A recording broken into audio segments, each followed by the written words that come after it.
mivavaka fiamenana vavaka fiamenana fanarana arahanao eto amin'ny andramoka izao sy ny akiradio isaky ny alatsinainy hatramin'ny zoma amin'ny 5 sasany alina ora Europa mivavaka fiamenana iarahanao amin'ny mpanompon'Andriamanitra radio Salama Mivady sy ny groupe izay manesy andrenesanao tonteny sy fampahelezana mivavaka fiamenana vavaka fiamenana sambatra izay volaniaino ka miaro tolo mandrakariva eo am-bavahady ary miandry eo am-polambaravarato mialohan'ny fiamenana amin'ny alina ny maso mba isainsainako ny teninao vavaka fiamenana vavaka fiamenana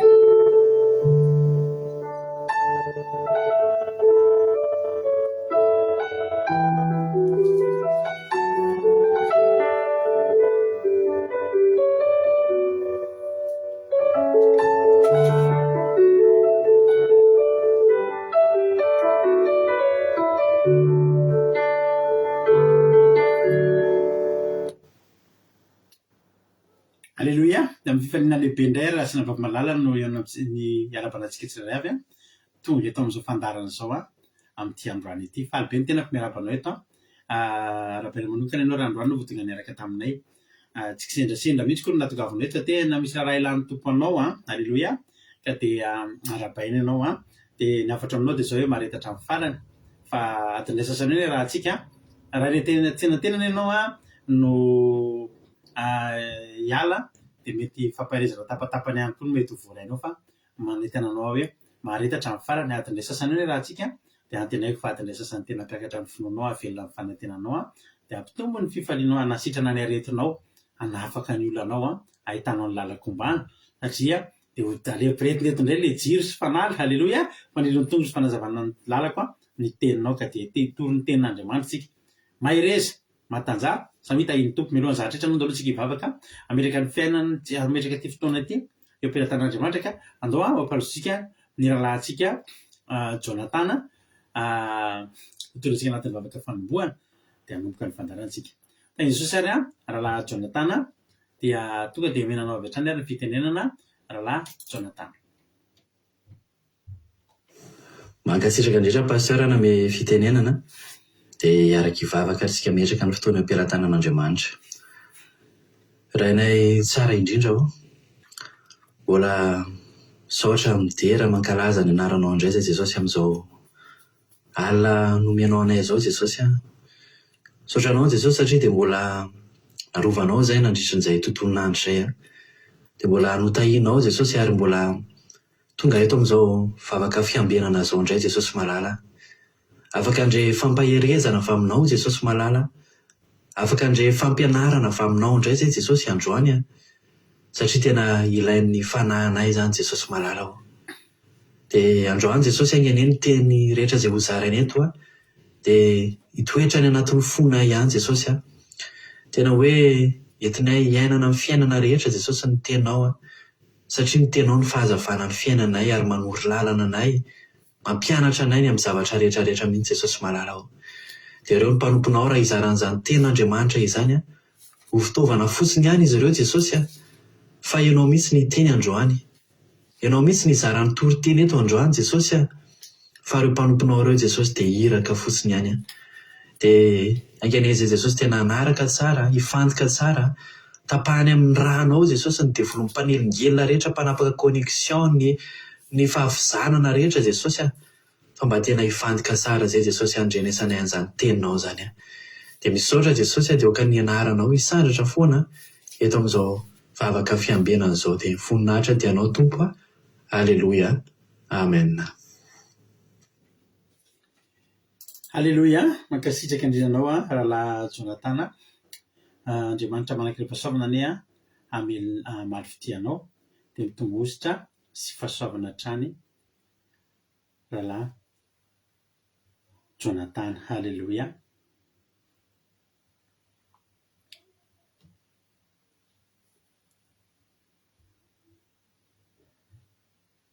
Dia miarahaba antsika tsirairay avy ny fiadanan'ny tompo amintsika rehetrarehetra.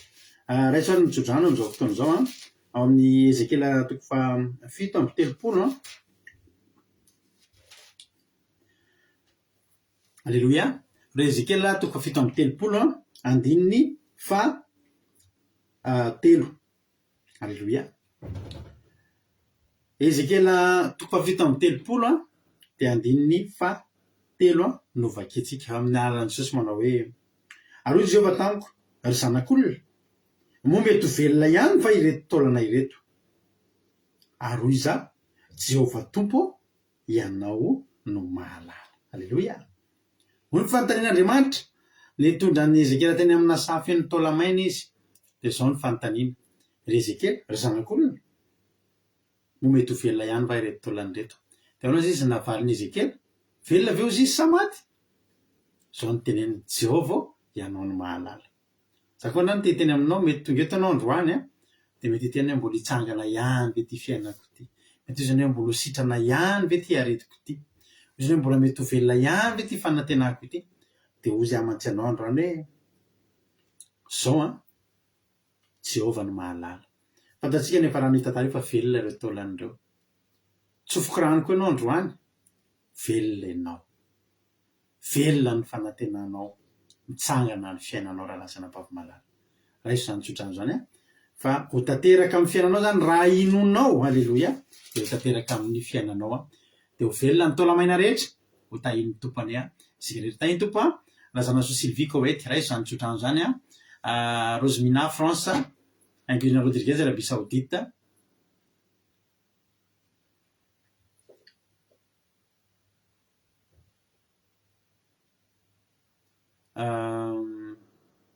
Angelina Rodriguez Arabie Saoudite, Tony Jesosy mandrakizay Allemagne.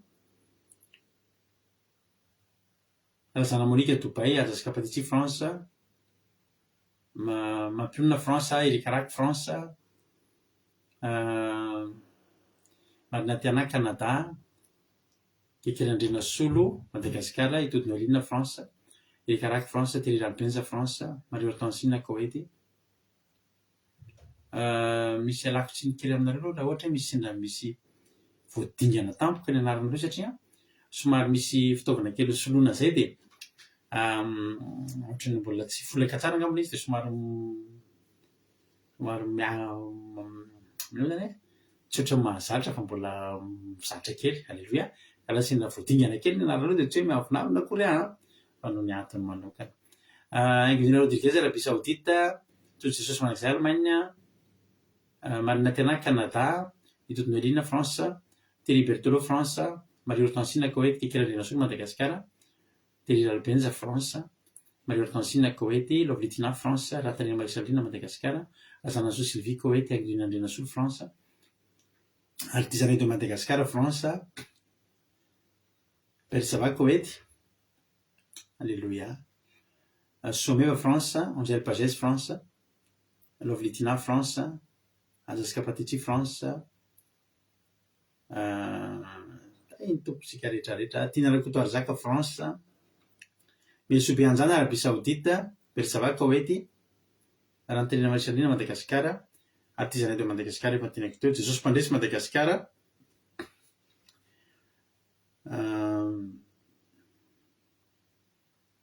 Misy manontany sady hoe tapaka ve aty mandeka Jesosy Mpandresy Madagascar. Alléluia. Kadaka Malala France, Claude Razaka France, Felina Rakoto France. Misaotra ny rahalahy Jonathan tsika tamin'ny tokoteny tamin'ny vavaka fanombohana teo mamy be Jesosy any maro fidianao rahalahy Jonathan. Alléluia. Asan'ny apôstôly Madagascar, misaotra Suklina. Alléluia. Rosemina efa noteneniko teo, Tojo efa noteneniko teo, Tsiry Amboramela France, misaotra Sokiaja. misaotra anareo. Alleloia. Alleloia. Tahiny tompontsika rehetrarehetra. Inona nataon'Andriamanitra tamin'ny fiainanao? Inona no nataon'Andriamanitra tamin'ny fiainantsika? Arak'izao hitanao zao dia izao somary tsy dia netinety ny fahasalamana maly, fa tena lehibe eo Andriamanitsika io ry havana. Nisy nandalo tsy fahasalamana aho maly.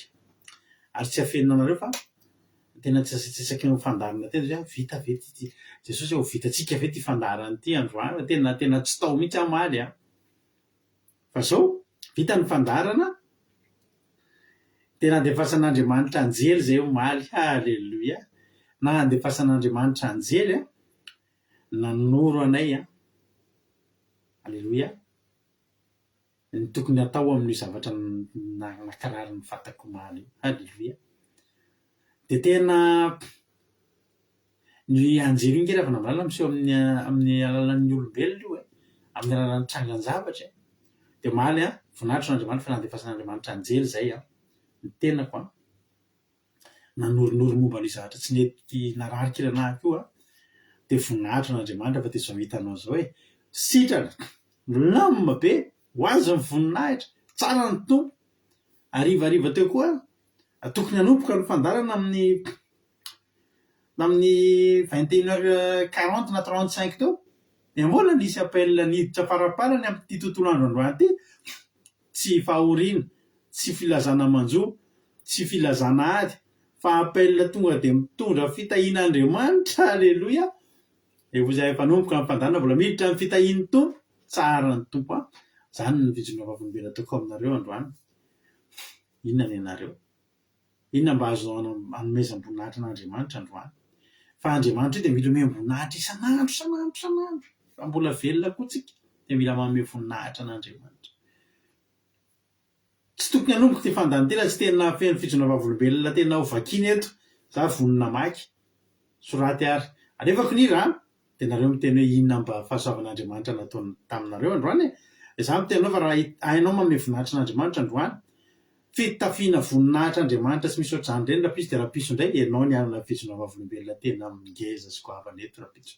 Zay alefako ary nira dia isika kosa andeha hanao ijoro vavolombelona dia vakiana rehefa avy eo dia vetika toloteny entin-dranabavintsika Suizelle any Suisse any.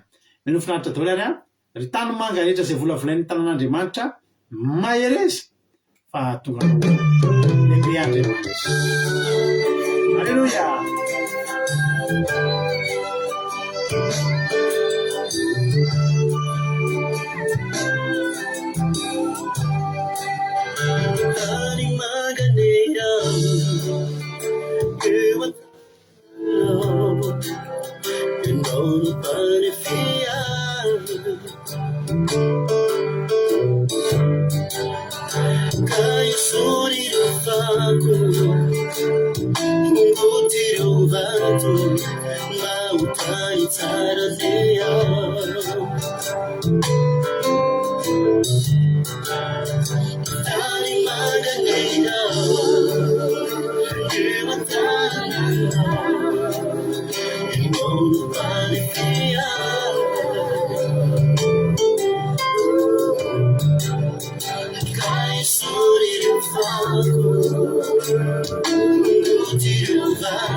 soavinao natozava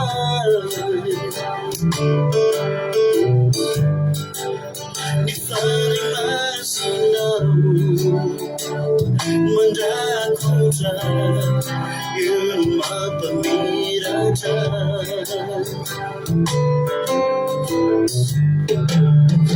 vovotarinao navelona fa soavinao natozava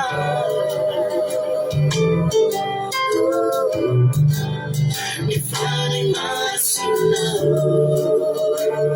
mandrakotra io mampamiratra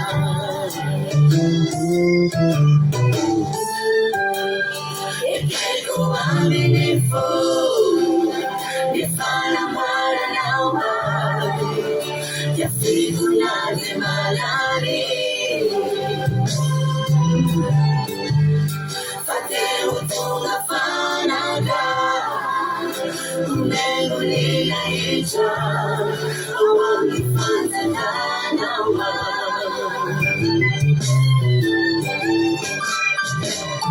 Ekelko amini fo Ni fana mara nauma Ya fiku na de malari Fate utunga fana ga Umengu nila icha Awangi fanta na nauma Fate utunga fana ka Umengu nila icha Awangi fanta na nauma Fate utunga fana ka Umengu nila icha Awangi fanta na nauma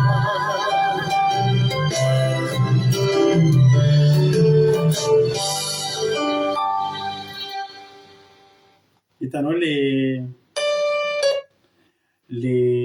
tamin'ny manga tamin'ny voanihitra tamin'ny voananomboka le hira mety mbola ohatrany ny fiainanao androany hitanao re tanimanga efa vita vazy mamirapiratra be tamin'ny farany tsy maintsy ho tonga ohatran'iny ndray koa ny fiainanao mbola tsara noho iny raha maharitra ianao mahereza tahiny tompo tsy maintsy tahiny tompo ianao fa courage alleluia atsika maky zafady tompoka mamaky témoignage ary tsika iza nanotra voalohany menakado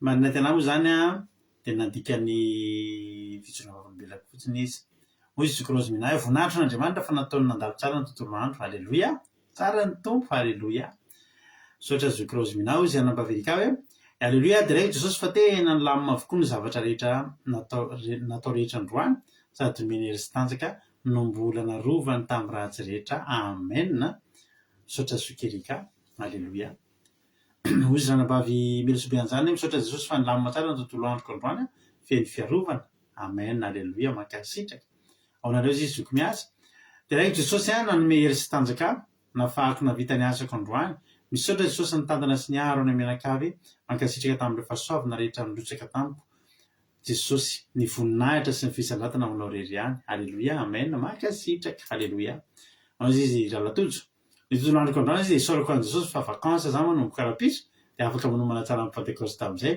betsaka ny zavatra naseho nandritra ny nenemana te handotony foko fa alleluia fa madio tsara izy zao ndry tsy nanombo ny tevoly raha Jesosy niaro synomba ary nanome sakafo zaza ho any amenakavy kely tsara Jesosy misaotra ralatojo alleluia andray lalana zany raha afaka pitso alleluia ralatojo moa dia mba anisany avy aty aminay anao pasika anao pentecoste alleluia mahafinaritra mifankahita indray hoy izy marina tena hoe isaorin'Andriamanitra fa mbola afaka mivavaka aho any io ary isaorina azy koa fa afaka nanao ny zavatra rehetra tiako natao androany tsara Jesosy misaotra zoky marina tena ao nareo izy ranabavy lina hoy izy hoe alleluia misaotra n'Andriamanitra lehibe fa tena nisy andeha voninahitreako androany tena tsy rapoziko ny zavatra naseho tany fa izy tokoa ny tompon'ny teny farany dia deraiko ny anarany masina fa mahasoa mato tanteraka lamina ny tontolo andro lama tontolo andro ilay mianakavy noho ny fitantanana dia tafahoana soma tsara ato an-trano indray izay mianakavy kely a voninahitra ho azy rery any amen tsara ny tompo halleloia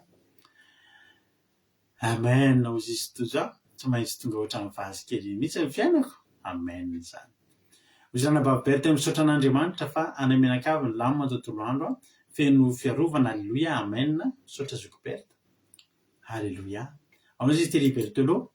Ma dernière journée de congé se termine aujourd'hui. Une journée tranquille avec la grâce de Dieu. Demain, reprise tranquille du travail. Merci Jésus pour ces journées, son stress à tes côtés. Alléluia, amen. Merci frère Thierry. Alléluia. Ozy izy ranabavy razana zo Sylvie manao hoe alléluia ankasitraka azy amin'ny Jonathan nankasitraka an'raha Jonathan izy anareo izy Zokro Rodriguez alléluia dia Jesosy malala fa adiny efatra fotsiny zany ny asa androany isorako an Jesosy a nandamina amin'ny tontolo androko androany alléluia amen alléluia tsara Jesosy ahoana izy ranabavy Marina Mianamaisoa dia raha Jesosy fa tena nanehoany ny fitiavana izay mianakavy androany ary lamina tontolo andro androany ary faly sy fiain'ny fahasoavany fianay alléluia tsara Jehova faly koa fa nanao tamin'ny groupenay indray androany alléluia tsara Jesosy misaotra anareo rehetra mahafinaritra be daholo ny témoignage Jesosy any amaly fitianareo a amin'ny fomba izay tsy takatry ny saina alléluia alléluia dia mahay rezatrany ny fahasoavan'Andriamanitra ny endrika ny fiainanareo dia Jesosy any amaly anareo araka ny habean'ny fahasoavana sy ny famindrapony sy ny fitahiny asiana aina nandratra azy ianareo dia mba ho asandrany koa ane ianareo hitra amin'ny tokoteny aritsika taofantsika navavisika Suzelle hitolotsika anatin'ny ten'Andriamanitra izy androany dia raisoary ny baibolinao dia rehefa raisinao ny baibolinao dia rehefa tsika ny ten'Andriamanitra izay rahantsika amin'ny ranabavitsika Suzelle alléluia ndao ary tany tompo ary ranabavy Suzelle anao ny fitenenana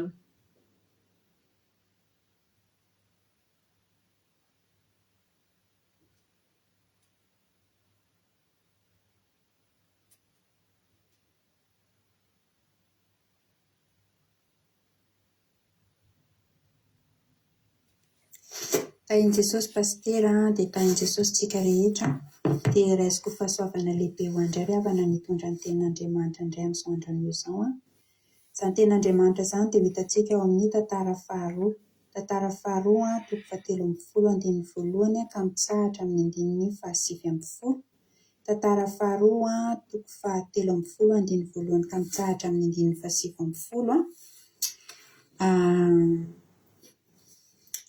tsy hovakitsika manontolo ny tenin'Andriamanitra satria somary lavalava ihany fa angatahako ianao raha manam-potoana hamaky azy hatramin'ny voalohany ka hatramin'ny farany fa ho tsongatsonga antsika izay enatenatenany eny ny tenin'Andriamanitra amen ny soramandry dia ny nanjakany Aby amen teto ry havana raha fidiniko aminao ny tantara dia teto izany taorian'ny nahafatesany Solomona dia ny zanany no nandimby azy dia i Rehoboam. Io zanany Rehoboam io zany dia nanana mpanompo Jeroboam. I Jeroboam io zany dia efa ny dadan'i Jeroboam io zany izay antsoina hoe Nebata dia efa mpanompony Solomona fa rehefa nandimby ny fanjakana amin'izay zany ny zanaky Solomona dia i Rehoboam zany dia lasa i Jeroboam koa zany no nanompo azy fa tsy ilay rainy dia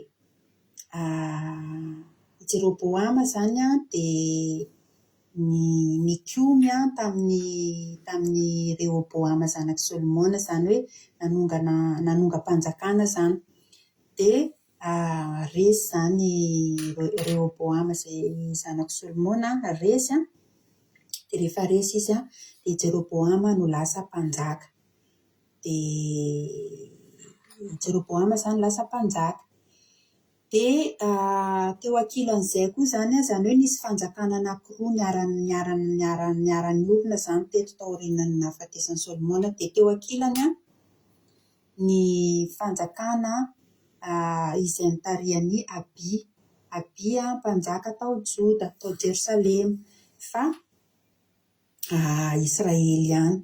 Zany hoe ny Israely zany lasa nizara roa tao aoriana nahafatesan'ny Solomona, dia nisy ny izay nitarihan'ny Abia tao Joda, dia nisy nitarihan'i Jeroboam.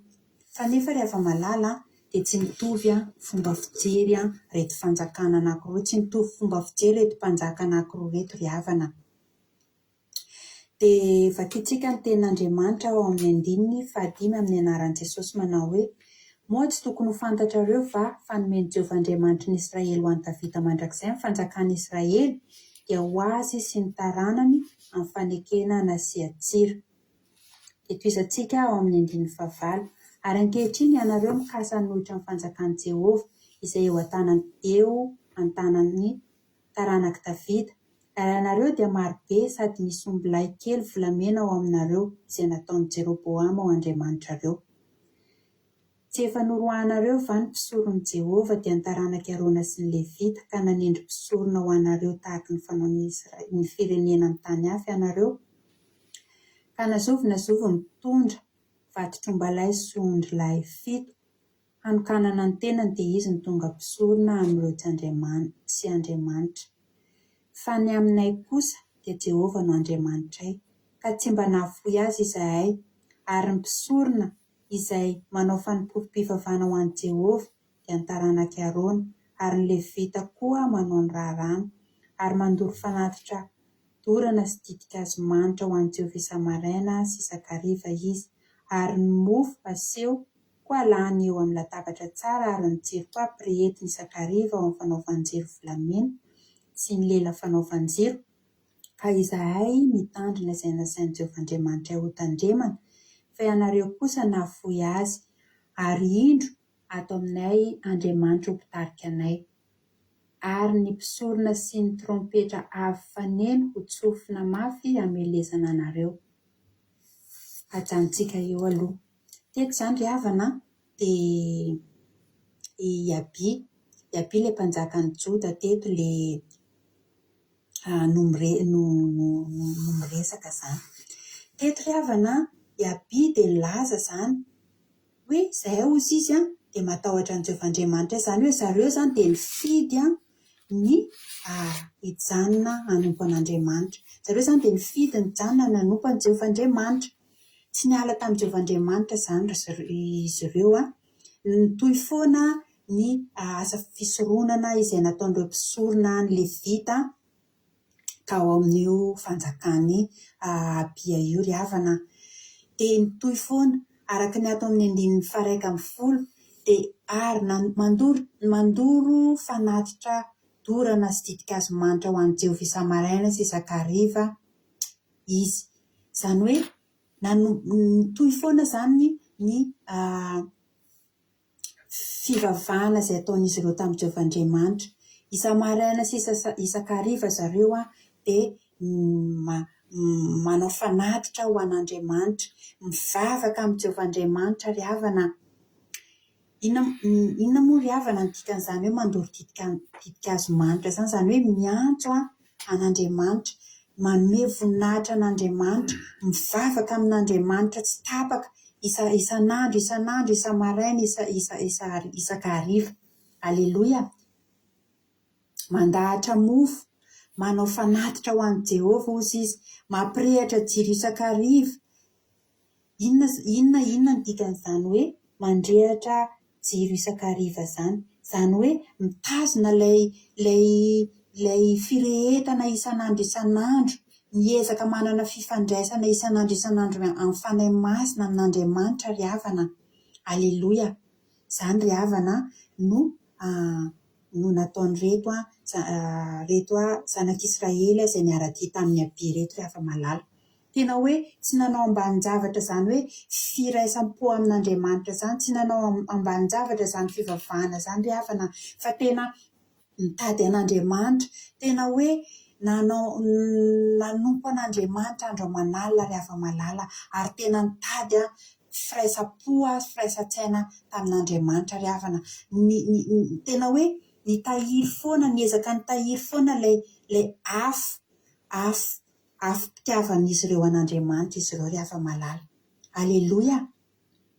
Dia tahaka n'izany koa ry havana izay ny ataontsika eto isan'andro mivavaka miezaka tsika ry havana mijanona mivavaka eto isan'andro satria te hitahiry an'ilay afo ao anatintsika ry havana tahaka ny reto zanak'Israely izay niara-dia tamin'ny abia reto ry hava-malala.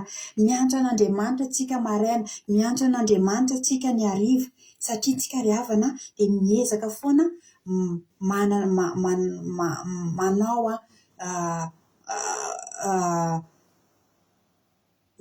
manana fifandraisana amin'Andriamanitra ry havana. Miezaka foana tsika ry havana mitahiry ny fitiavantsika an'Andriamanitra, manome voninahitra an'Andriamanitra ry havana. Aleloia. Dia ny zavatra nahafinaritra ry havana dia izao, tato amin'ny andinin'ny 12 dia niteny Abia hoe ary indro ato aminay Andriamanitra ho mpitarika anay. Amen. Rehefa tsapan'izy ireo ry havana fa tena misy fifandraisana sy firaisapo amin'Andriamanitra isan'andro izy ireo. Tsapan'izy ireo fa tena hoe manana misy an'izay firehetana sy etaetan'Andriamanitra izay foana ny anatin'izy ireo ry havana. Dia tena samy teny izy ry havana. Tena samy teny izy hoe miaraka amin'ny Andriamanitra. Tena samy teny izy hoe amin'ny côté-nay Andriamanitra. Ary tena samy mihitsy izy namoaka an'izany teny izany tamin'ny Jeroboama hoe tena amin'ny côté-nay Andriamanitra. Ary tena marina izany ry hava-malala. Tena marina izany ry hava-malala. Tsy fandanian'andro akory ny fivavahantsika amin'Andriamanitra isan'andro. Tsy fandanian'andro sanatria ny fiantsoantsika an'Andriamanitra eto. Fa tena hoe entintsika hitahirizana ilay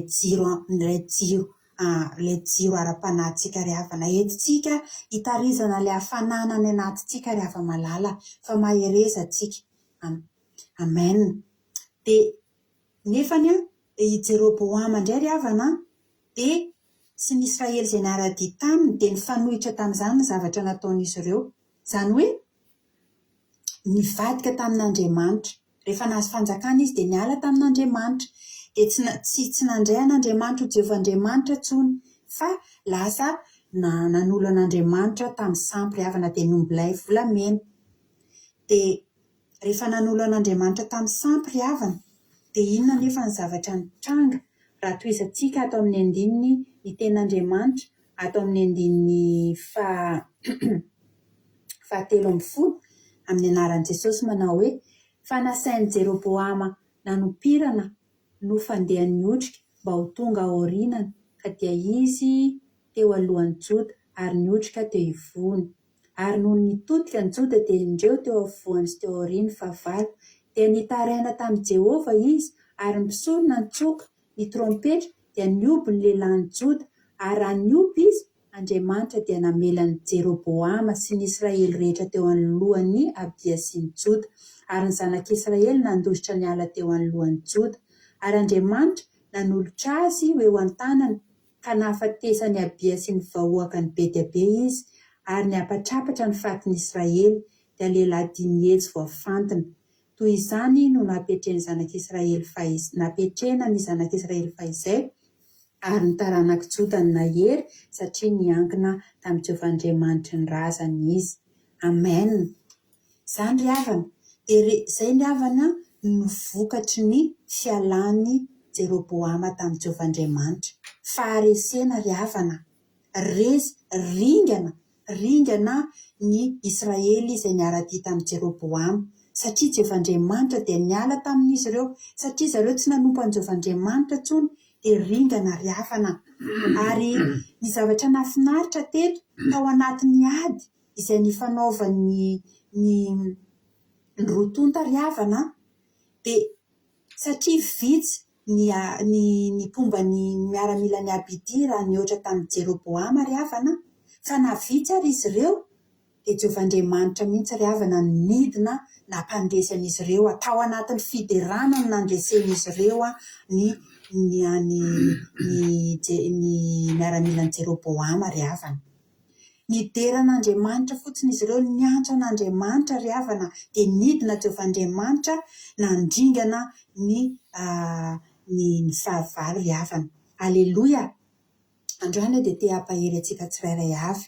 Mety betsaka ny olona manaraborabo antsika, mety betsaka ny olona manesoeso antsika hoe inona foana reto fivavahanareo isan'andro, inona foana ny ataonareo isan'andro atao anatin'ireo fivavahana, inona ny vokatry ny fivavahanareo. Eto ry havana dia te hampahery anao, te hampahery antsika amin'izao fotoana izao. Tena misy vokany ry havana ny fiaretantsika ao amin'Andriamanitra.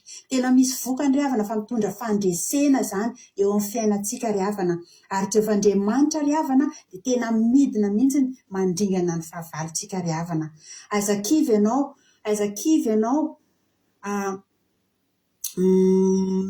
miankina amin'Andriamanitra, aiza kivy ianao manompo an'Andriamanitra ry havana, fa tena ampandresen'Andriamanitra tsika ry havana.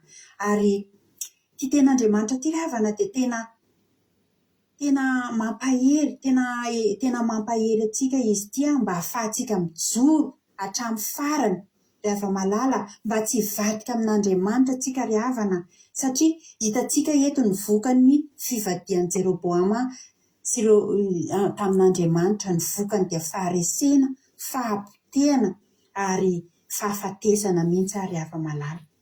Ka ho antsika izay efa azafady mijoro eto ry havana, izay efa manaradia an'Andriamanitra, dia aoka tsika tsy hivadika amin'Andriamanitra, aoka tsika tsy hala amin'Andriamanitra mba ho tsy ho voa tahaka ny reto izay nahazo an'i Jeroboama reto tsika ry havana, fa fahampotehana sy faharavana no vokatry ny fialantsika amin'Andriamanitra ry hava-malala.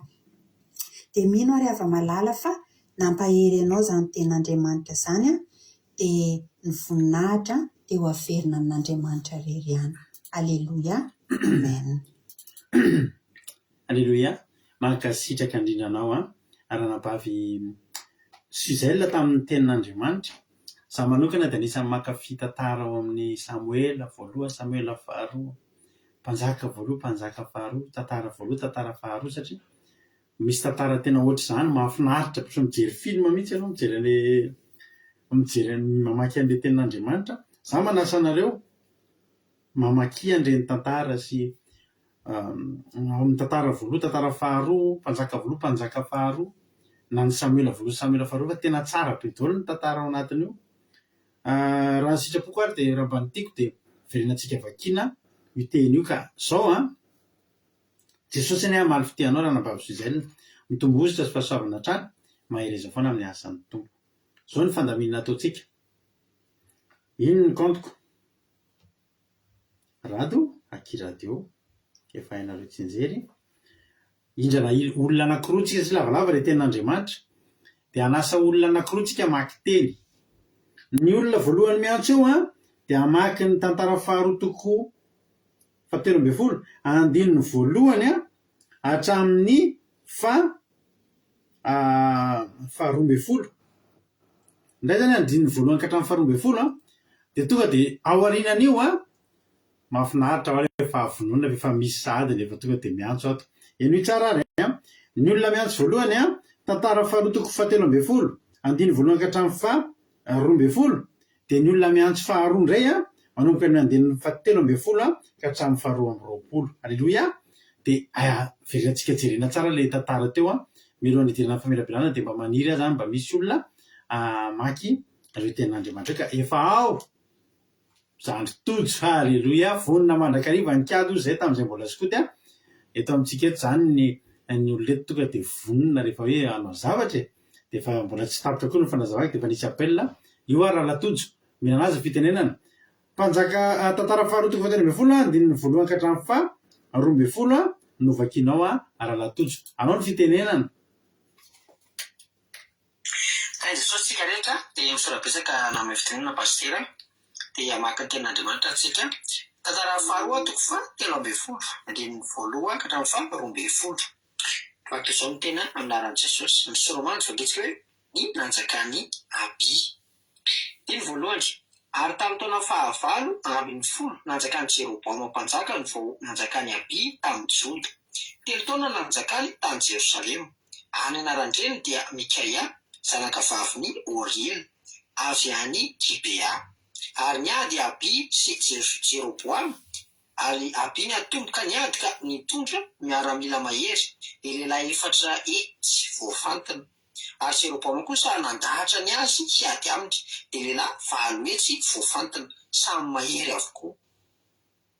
Ary Aby nijoro teo an-tendrombohitra Zemaraim, izay any amin'ny tany avoan'i Efraim, ka nanao hoe meno ahy ry Jeroboamo sy ry Israely rehetra.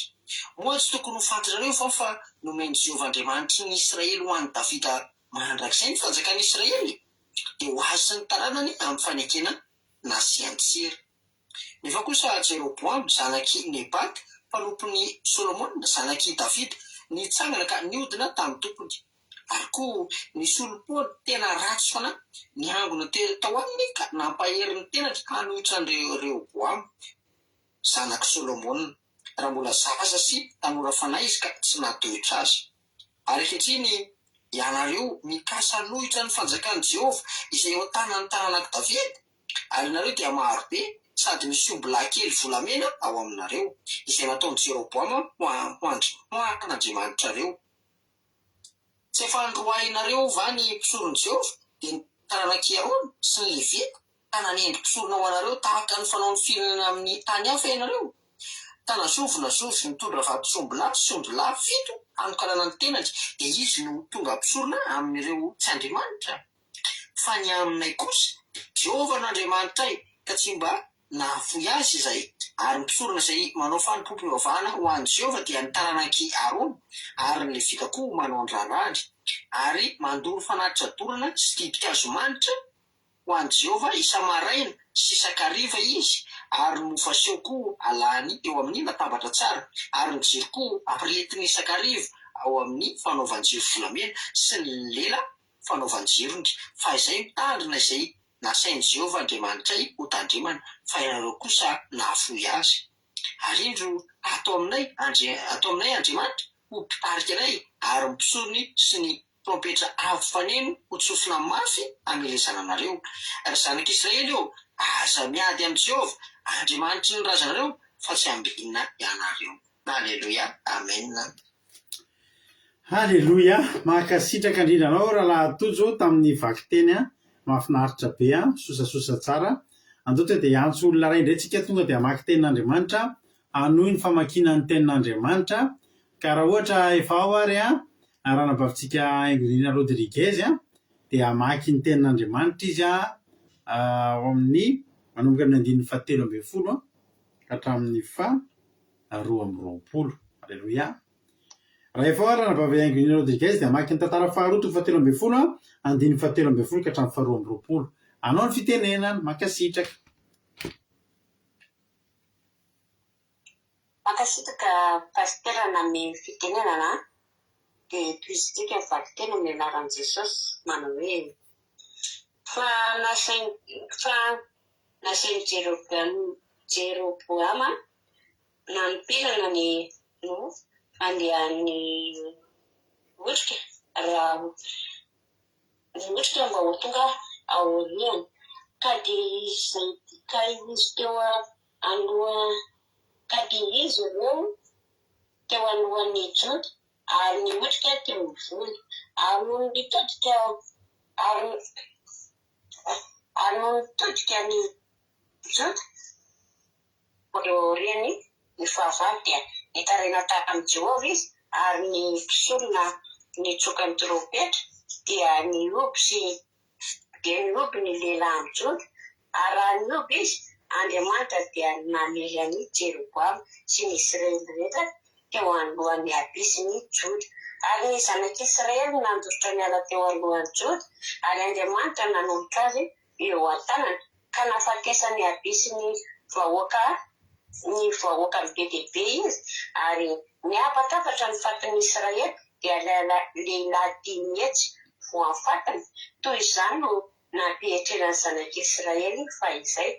Ary ny taranak'Joda no nahery satria niankina tamin'ny Jehovah Andriamanitra ny razana izy ary abiana ny endrika ny Jeroboama ka nahazo ny tanànany dia Betela mba amin'ny zanaboiny sy Jesana mba amin'ny zanaboiny ary Efrona mba amin'ny zanaboiny ary Jeroboama tsy naharina intsony tamin'ny andron'ny Abi ary Jehovah namely azy ka dia maty izy ary Abi ny tombohery ary nanambady 700 izy ka niteraka laharoa amby 29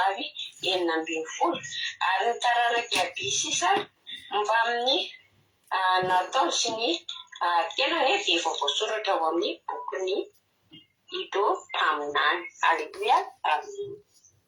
Aleluia, mahakasitraka indrindra anareo menada ranabavy Aingonirina sy Ralatojo tao anatin'izay vaky teny mahafinaritra be sady misosasosa tsara am'izay mantsy ho vakintsika daholo le tenin'Andriamanitra. Aleluia, mahafinaritra be ty tenin'Andriamanitra ty satria dia ahitana tokoa hoe ahoana zany fomba an'Andriamanitra zany. Zao ny zavatra nitranga efa nitantarain'ny ranabavy Zay Lateo daholo ny fandehany fa Rehoboama zanaky Solomona dia naonga ny Jeroboama zay mpanompony dia lasa ny fanjakana. Dia rehefa lasa ny fanjakan'ny Israely dia nisy vatona sonotry ny tany efa nanjaka 12 taona zany i Jeroboama, zany hoe sady efa tena mpanjaka lehibe no manana traikefa no efa tena nisandratry dia nisy vatona sonotry ny tany atao hoe Abi. I Abi indray efa 12 taona nanjaka zany Jeroboama vao nanjaka tao Joda i Abi, zany hoe ny azo jerena amin'izany voalohany dia ohatrany hoe i Abi zany zandry kely. Ny olona efa mpanjaka 12 taona efa nanjaka 12 taona vao mba hanomboka hanjaka izy, na izany na tsy izany tena tsy nanaiky Abi ry havana malala ho lasan'ny Jeroboama ny fanjakana rehetra satria i Abi dia mpomban'ny Rehoboama, i Abi dia olona natahotra an'Andriamanitra. Zao ny zavatra nitranga iady ary i Abi sy Jeroboama. Misy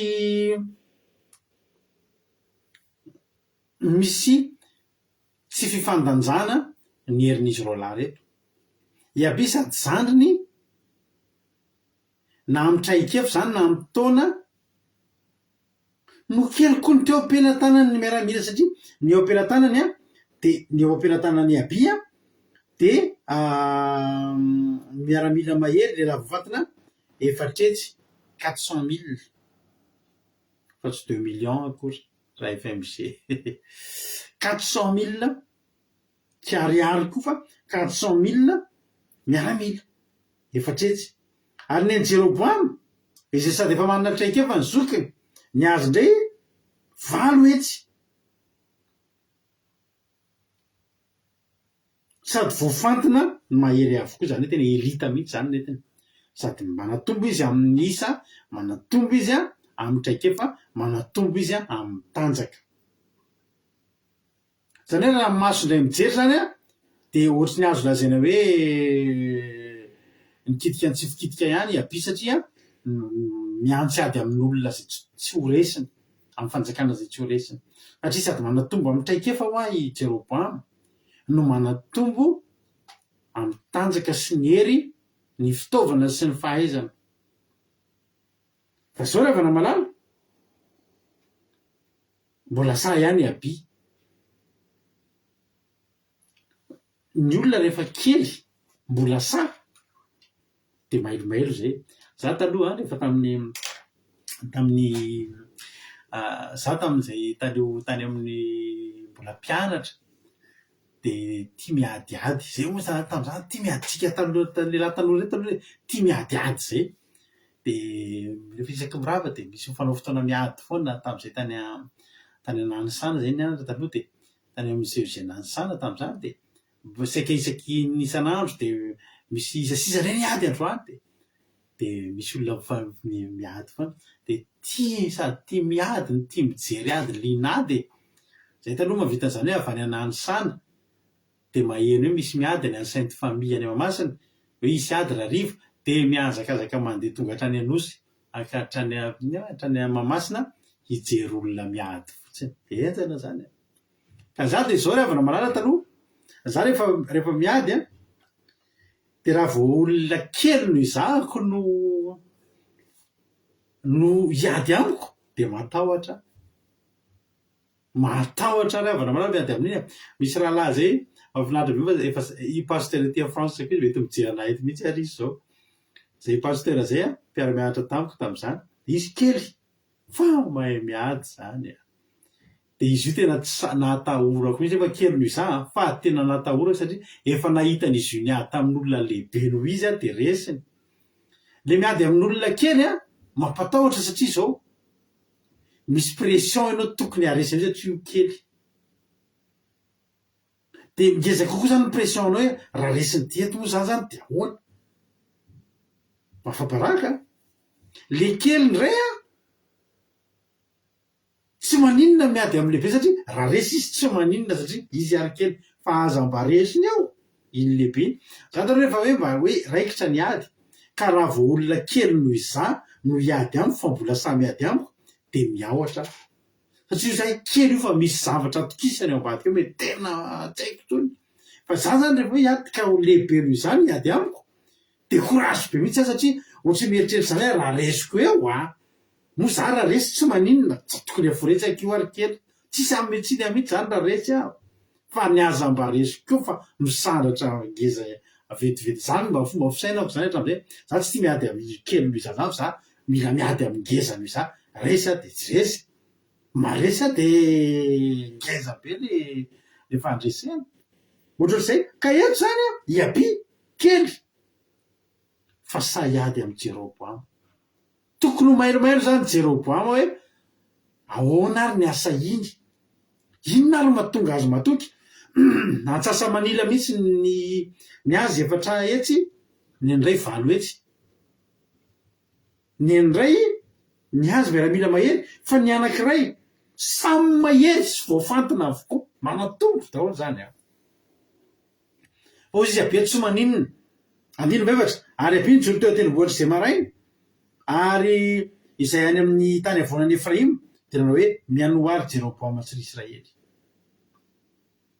io nareo tsara ty tena tiako zany androany maka stylo mena nareo aleloia maka stylo mena ianareo dia mario amin'ny baibolinareo ty andininy fahadimy ty fa tena hitsofako rano atsika rehetrarehetra androany ty andininy fahadimy ty aleloia efa vonina daholo ve amin'ny stylo mena azafady makainao stylo mena na stylo maitso na stylo mainty na stylo manga na fetra na mazavalina eto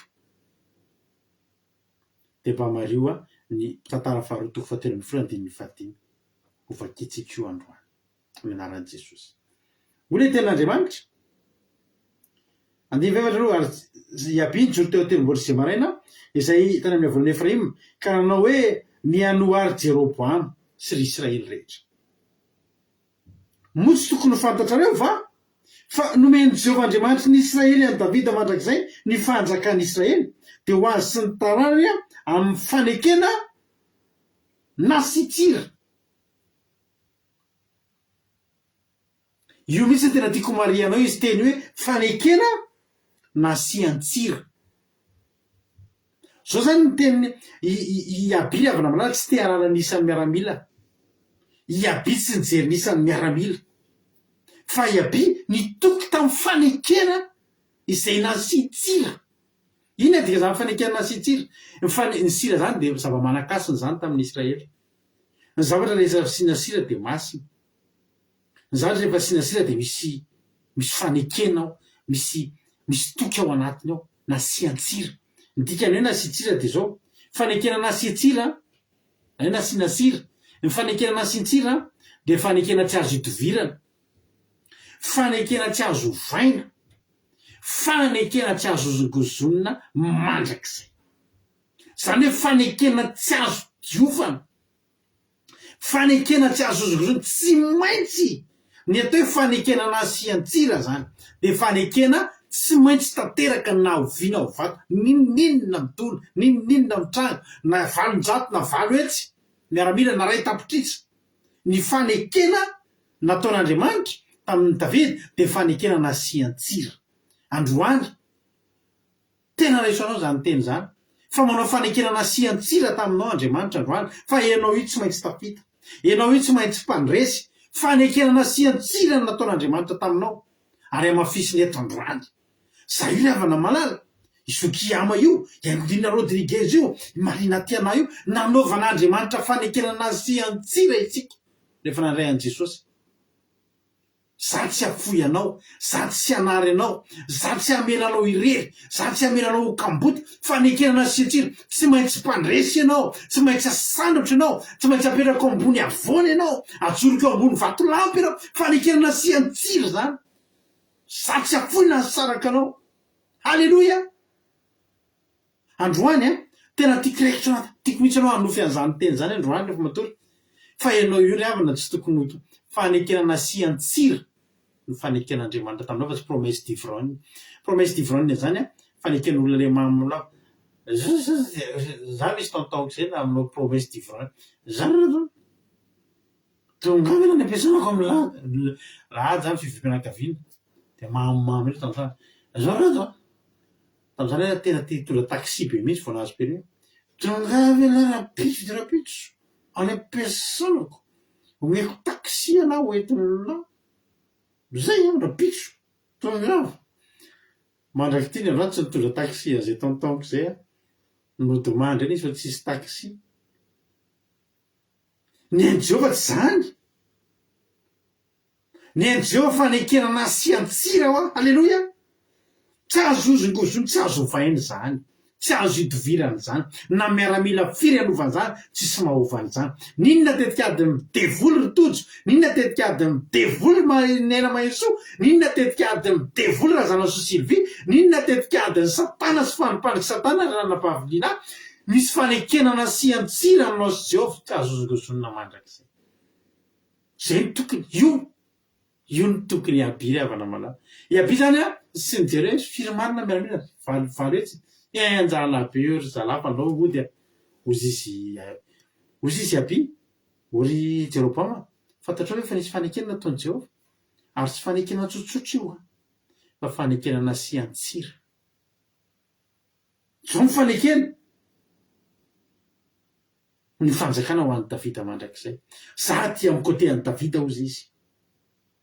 Iabinga any amin'ny côté an'i Davida, iabinga avy any amin'ny taranaky avy any amin'ny fanjakana nisy an'i Rehoboama izay naonga an'i Jeroboama. Misy antoko anankiroa eto. Ray avy amin'ny taranaky Davida ilay nasiana fanekena nasian-tsira, ndray avy any amin'ny Jeroboama izay nangalatra amin'ny fanjakana. Zao fotsiny moa tsy tokony ho fantatraovy ohatrany teteny zany hoe melohan'ny antsinao ady, melohan'ny ainganareo valo etsy avy andreo, tsy tokony efa fantatrao hoe fa nareo raiky tsy aresy. Fa maninona nareo tsy aresy? Mova ianareo kely fitaovam-piadiana, mova ianareo vitsisy. Tsy zany. Horesy nareo satria zao misy fanekena nasian-tsira tamin'ny Davida sy Jehova Andriamanitra. Androany isika zay tonga eto androany manao fanekena nasian-tsira amiko sy aminao Andriamanitra, dia fanekena tsy azo ozongozonina. Tsy azo ozongozoniny taona io, tsy azo ozongozoniny amafy ny fiainana io, tsy azo ozongozoniny ninona io, fa fanekena nasian-tsira tsy azo ozongozoniny, tsy maintsy tanteraka amin'ny fiainana. Alleluia. Nefa kosa izy Jeroboama, nefa kosa Jeroboama zanaky Nebata, mpanompo Solomona, zanaky Davida, nitsangana ka niodina tamin'ny tompony. Ary koa nisy olo-poana tena anaty fanahy niangona teo aminy ka nampaheriny tena nohatra ny Rehoboama zanaky Solomona raha mbola zaza sy tanora fanahy izy ka tsy nahatohatra azy. Ary ankehitriny nareo mikasa nohatra ny fanjakan'i Jehova zay ho atanantaranaiky Davida. Ary ianareo dia marobe, sady misy ombola kely volamenany aminareo izay nataon'ny Jeroboamandriamanitra reo. Zavatra anankiroa tsy maintsy haresy an'i Jeroboamy eto. Voalohany, Jehova nanao fanekenana asian-tsira amin'ny taranak'i Davida, Rehoboama sy ny sisa. Faharoa manakaraka an'izany, pirofo mivaingana sy tena sinina tsy azo itovirana, tsy maintsy haresy an'i Jeroboamy, manana ombola kely volamena izy. Ndikan'izany, manompo sampy izy, tsy manompo an'i Jehova izy. Ny maharesy ao anatin'ny ady dia manompo an'i Jehova. Tsy mbola nisy nanompo Andriamanitra hafa ombola kely volamena zany ka naresy teo amin'i Jehova. Reo zany vao reo zavatra fotsiny ny tenenina. Raha zany teo amin'ny toeran'i Jeroboamy teo dia nody ahako. Tena nody ary havana fa marina zany. Raha zaho any teo amin'ny toeran'i Jeroboamy nare an'izany tenin'ny Aby zany, teo dia nitolaka saleo sefo, fona, tsy hanao tsony, ody zay, tsofi rano, mamelany elokay, mifona sefo, fona metra. Raha zany teo amin'ny toerana, fa mbola mikikitra teo moa izy. Ianareo izy misy ombola kely volamena ao aminatinareo hoe io ny Andriamanitra reo. Ny ana iza ny Andriamanitra io? Ny Andriamanitra, Jehova Andriamanitra maharesy foana. Aminna. Andiny fa sisy efa noroahanareo ve ny mpisolon'i Jehova? Dia ny taranaka Arona sy Levita ka nanindry mpisolona ho anareo tahaka ny fanaon'ny firenena tany amin'ny tany hafa ianareo. Ka nazovina mitondra ny vato-tromba sy ny ondrolahy 7 anokanana ny tena dia izy no mpisolona amin'ireo tsy Andriamanitra. Nanompo ambola kely volamena, nisorona mpisorona, tsisy fotoam-bavaka tsony, tsisy resaka Jehova tsony tany amin'ny Jeroboamy. Fa zay kosa ozy izy, 10 fa ny aminay kosa, aleloia, io koa tena raisoanao io androany, mario amin'ny baibolinao koa io androany. Fa ny aminay kosa ozy izy, dia Jehova no Andriamanitrray, ary tsy mba nafoy azy izay. Aleloia, io indray no midika, fa tsy maintsy aresana ngai Abia, na oviana ao vato na firina isany tsy mijery isa ry havana. Fa io teny io indray, io ny ampandresy any Abia. Tsisy fisarasara. Raha olona mahay baiboly zany, raha olona mahafantatra an'Andriamanitra, tsy mila mamaky ny toy an-tantara, to dia fantatra ny toy an-tantara, resy Jeroboamy. Resy! I Abia nanaovana fanekenana asian-tsira. I Abia tsy nanompo sampy. I Abia tsy nafoy an'i Jehova Andriamanitra. To dia maresy zany. Mpandresy, zany ny atao definition-ny mpandresy. Zany ny famantarana ny mpandresy ao amin'ny Abia daholo. Tsisy aya. Za vao nahitan'io raha namaky an'io dia resy Jeroboamy, tsisy aya zany. Tsy mampitaitena intsony le film, to dia fantatra ny efarany. Resy Jeroboamy. Daholo izy tsy nafoy an'i Jehova. Ary mpisorona izay nanao fanompoam-bavahana ho an'i Jehova dia ny taranaka Arona, ary ny Levita koa manao raharaha, mbola ato aminay reny. Ary mandoro fanahitry doranana didin-kazo-manitra ho an'i Jehova isa-maraina isakariva. Ary mofo asekoa alahan'ny olona tabaratsara, ary ny jiro koa ampirehetina isakariva amin'ny fanaovan-jiro volamena sy ny fanaovan-jiro. Zany tena mbola tena mirehatra amin'ny asan'Andriamanitra. Ianao raha mbola mirehatra, hitanareo mahatonga an'io fandarantsika tsy atsahatra.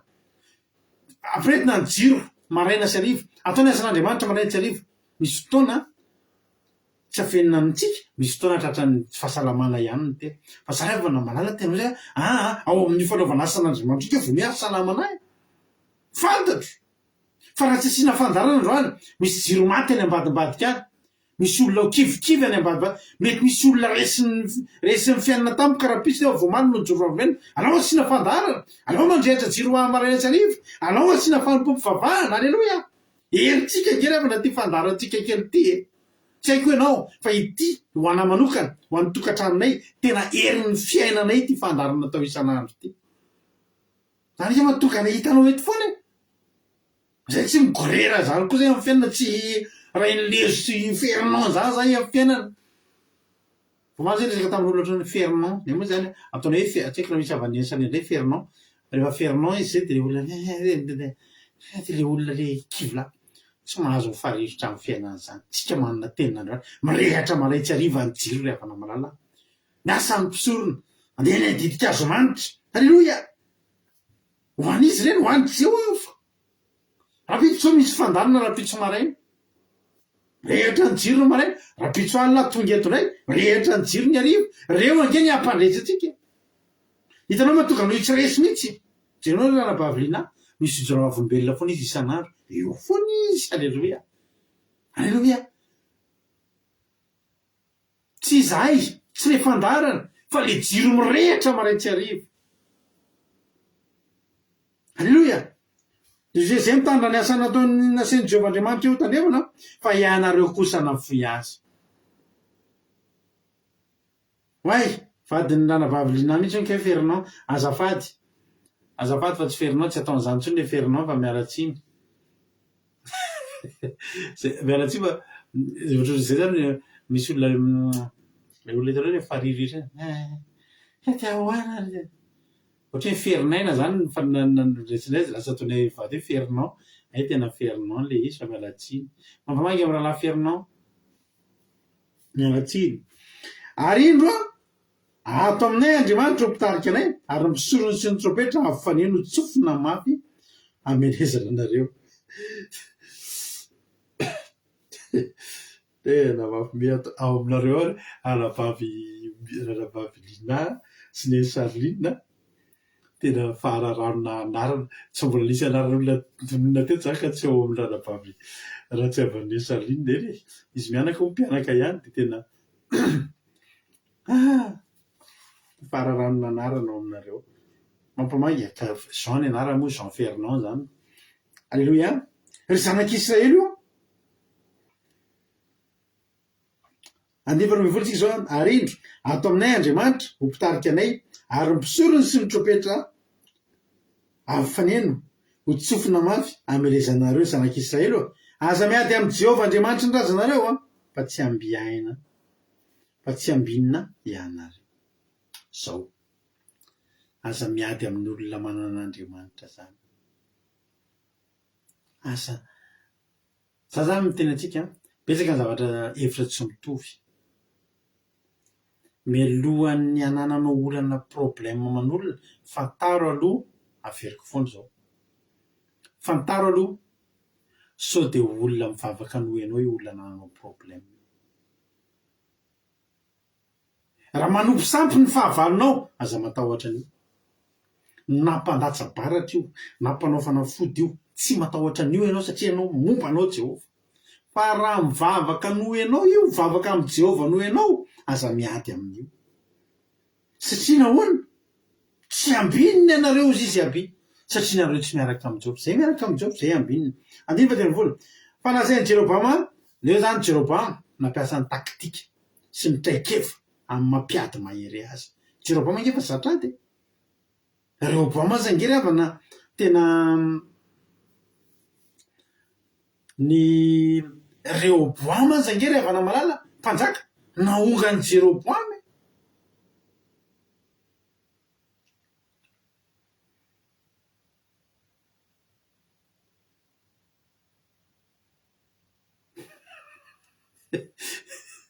hitady ny ataotsika manomboka rapitso de mba meo lista na volona valokandany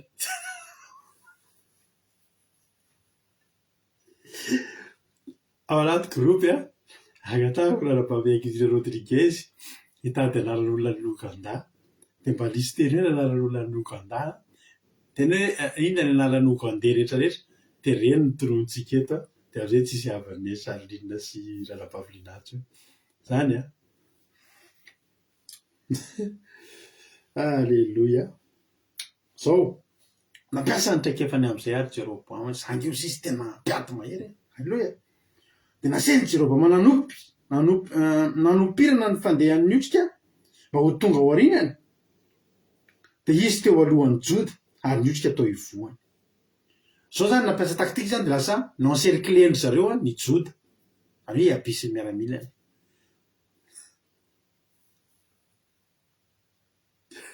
za mie misy ranabavy lina mietreritra an'le satria tena tsy naposiko mihitsy le izy teo e.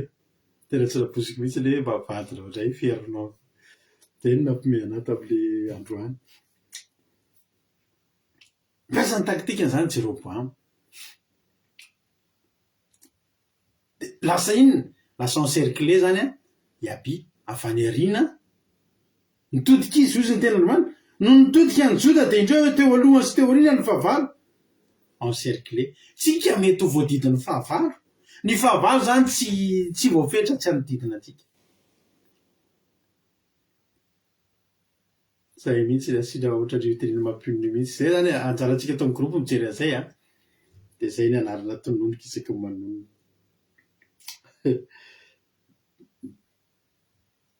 Zao revana ny fahavalo tsy feran'Andriamanitra tsy hanodidina antsika. Tsika zany re voadidina olana sa tsy marina zany. Mitodikitsika eo aloha problème, mitodikitsika eo aoriana problème. Ny zanak'Israely eto aloha ka teo anoloana ranomasina mena moa teo aoriana ny Egyptianina sy Farao. Misy fotoantsika eo aloha ny fahavalo, ao aoriana ny otrika. Otrika zany dia ny fahavalo ihany fa avy niampina dia nivoaka. Tena netiny taktikany Jeroboam, taktikany olona mpiady, ary tokony taktikany olona andresy. Fa zao manoloana ny fahalalan'olombelona ambony lavitra ny herin'Andriamanitra sy ny fahalalan-Andriamanitra. Hoy tena marina ny Romanina toko fahavalo andiny fahatelo amby raika amby telopolo. Raha Jehova no momba antsika, iza ny atohatra antsika. Aleloia. Romanina toko fahavalo izay andininy fa raika amby telopolo. Raha Andriamanitra momba antsika, iza ny atohatra antsika. Tsy misy na fahalalana, na taktika, na fahalaliana-tsaina, na hevitetsy, tsy misy. No nitodika ny Joda izy dia indreo teo aloha sy teo aoriana ny fahavalo. Fa zao na dia izany aza. Afaka voadidin'ny fahavalo tsika, fa misy zavatra iray tsy azontsika adino, dia ny mitaraina amin'ny Jehova. Satria ny Joda dia zao, dia mitaraina tamin'i Jehova izy. Dia mipetraka fotsiny teo fa izy. Ary mpisorona mitsoka ny trompetra. Ianao zany raha voadidina fahavalo, ndala mitaraina amin'ny Jehova, manaova hetsika. Tsofo ny trompetra fa tsy maty. Eny aleo fahateto fa dia efa Jehova miaro. Sady miantso an'i Jehova ianao, mitsoka trompetra. Inona ny dikany mitsoka trompetra? Asandrato Jehova. Omeo voninahitra izy. Ambarao ny fahatsarana. Tsofona ny trompetra.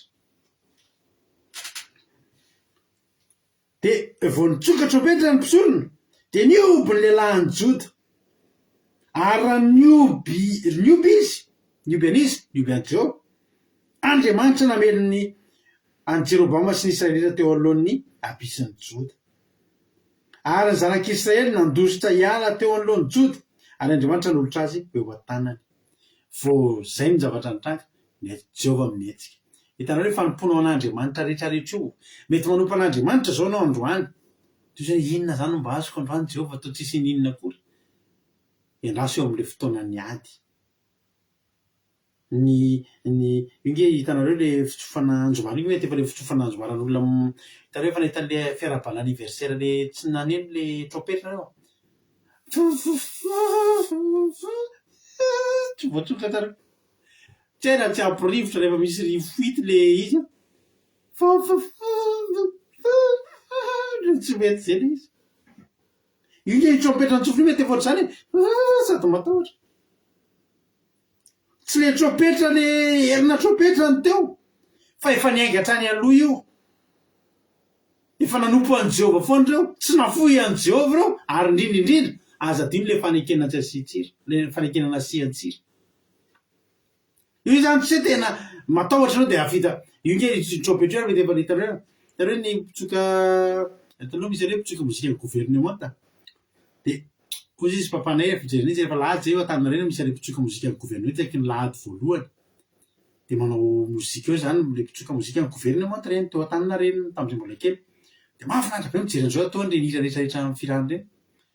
Dia izy papanay tandremo tsy azo atao mihinana citron voamadilo eo anoloan'ny zareo reny. Io zany reo mitsoka, dia manao mihinana ilay voamadilo. Dia lasa misy rarakiva reo dia tsy mety le zavatra tsofana tena marina zany teko ao zany a tsy mety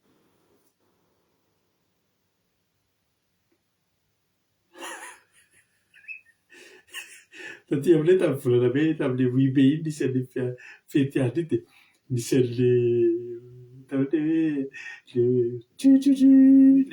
hoe le manome voninahitra le maty ohatra zany zany de nitsofina izy de ohatra zany hoe tsy ampirivotra zay le zavatra ntsofina ka io le trompety io mety efa sady matahotra ka jehovah tsy intsony jereny fa ianao le manandratra anazy misy fotoantsika ena mivavaksika ao anaty ady efa tena reradreraka fa mbola mivavaka ny eraisinao androany tompoko tsy azahoanao vola androany alina fa azahoanao sitraka amin'Andriamanitra amin'ny adinao afaka 2 volana amin'ny adinao afaka 2 volana amin'ny adinao afaka 3 andro zany ke sy angetso hoe za zany jefa-dalina za de ina mba tsy ho azoko eo ny soazonao eo ho avy ny fotoana tsy maintsy andalo ady ianao eo am'izay tsarovanaandriamanitra ny zao fanaovatsy fifandraisantsika aminao tsy fampifizitsika an'Andriamanitra ke mahatonga fanekena siantsiro eo amin'Andriamanitra amena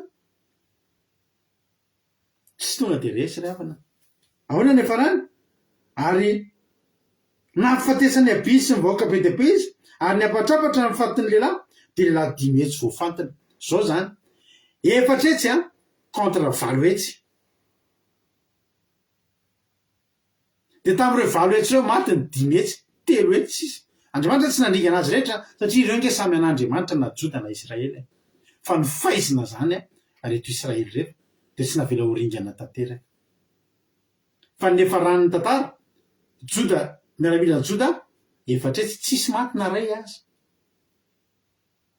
fa le 5 hetsy maty ny 5 hetsy 3 hetsy sisa tonga de lasa kolonia tampoka tsy naringany Jehovah hatramin'ny farany reo mbola mila mahatadidy koa reo tantara ny vady aman-jany tandre amin'ny fahazamivadika amin'ny Jehovah ny 3 hetsy sisa ny tafajanony ary zao toy izany nampiatrena ny zanak'Israely tsy fahafatesana fa fampiatrena zao le havana aza mivavaka ho amin'ny fahavalona zany ho faty ny fahavalonao tsy tokony ho faty fa ny fahavalonao tokony etsy de ahita ny fisandratanao sy Jehovah zany ho revana tsy mivavaka za manana pahavalo zame amiko zany nandrataka zany hoe mba ho faty ny fahavaloko a tsy fomba tsika zany alao ny fahavalontsika tsy maty alao izy etry de alao izy ahita de tantara amin'ny vady aman-janany aza miady amin'ireny rado rakoto salamy reny aleloia za zany sako mihitsy mirehare am'zany tsy revana mba manompo an'Andriamanitra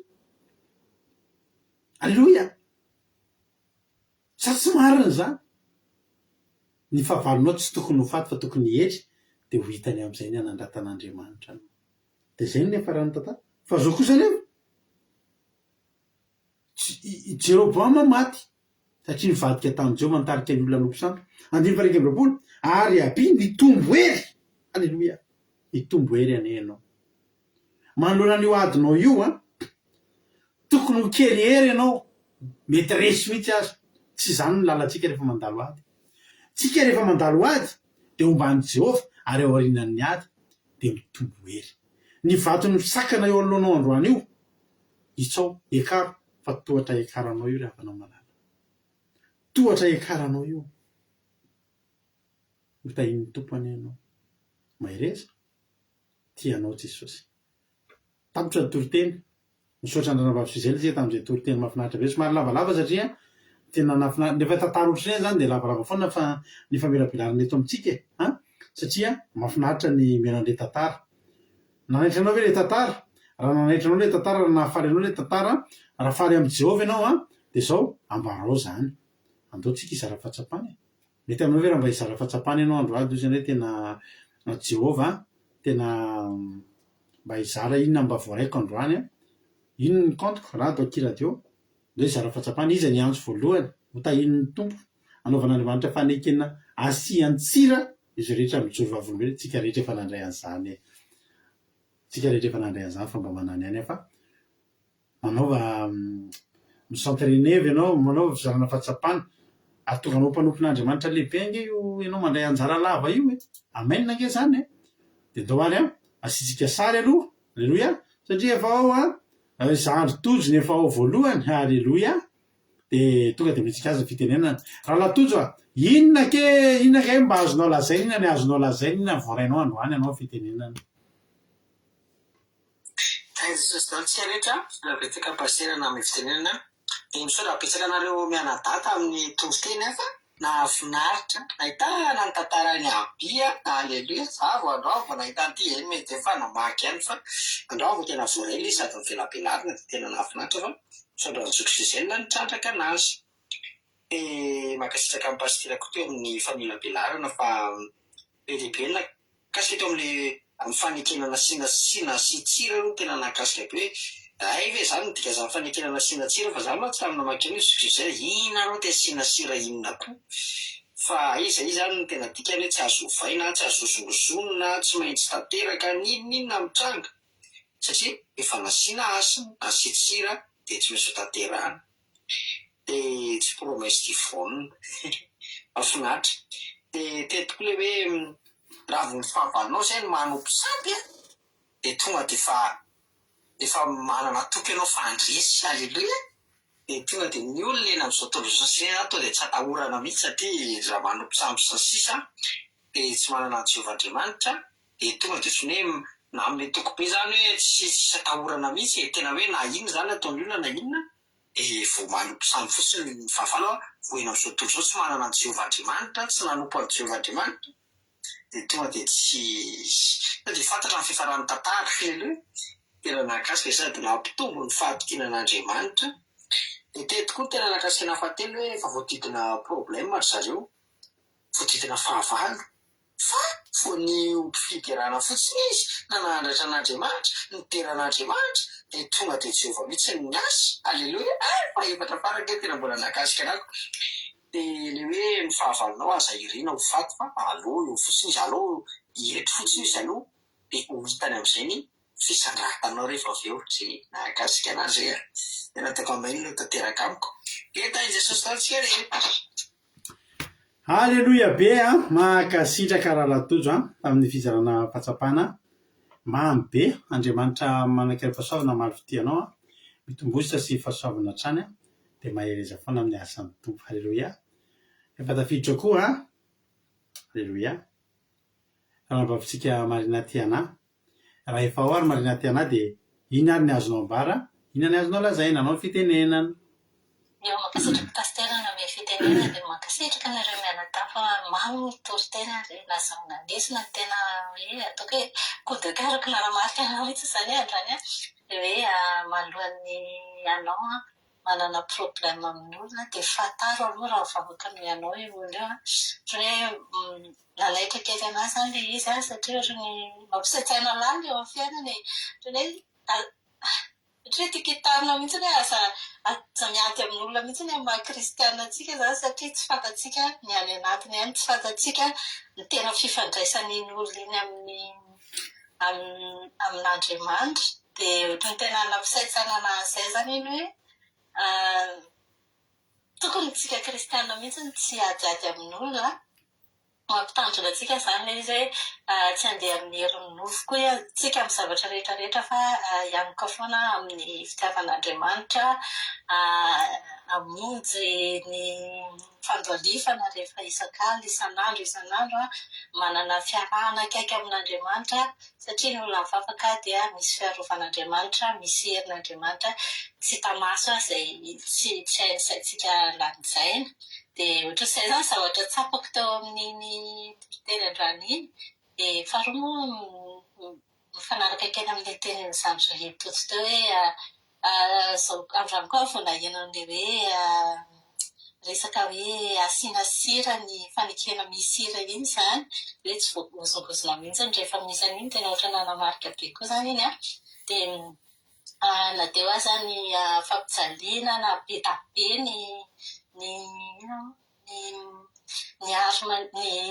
fananany ennemi anao na manana stratégie isan-karazany izy a rehefa tsika dia manana an'le faneketsira masina iny a dia manana an'Andriamanitra isika dia tokony atoky sika mba handresy a dia ohatr'izay koa efa fantatsika ohatra ny ennemi antsika fa tsy mivavaka amin'Andriamanitra dia tokony efa atoky zany izay mandalo ady rehetrarehetra hoe handresy amin'ny ady dia mifahatelo ataoko foana izany satria sao dia lava be hoe amin'ny mampijery ny kristiana ihany koa izany eo alohan'ny fahavalo tsy tokony hivavaka isika amin'ny fahavalontsika ho faty fa tokony hivavaka ho azy ireo atsika ary fahanetretena no ilain'Andriamanitra amin'izy ireo izany fa tsy fahafatesana zareo matetika moa izany maty Jeroboama dia fa ny tena hevitra hoe nafinaritra ao anatin'ilay izy izany hoe tsy fahafatesana tsika tsy mivavaka amin'ny fahavalontsika ho faty izany mihitsiny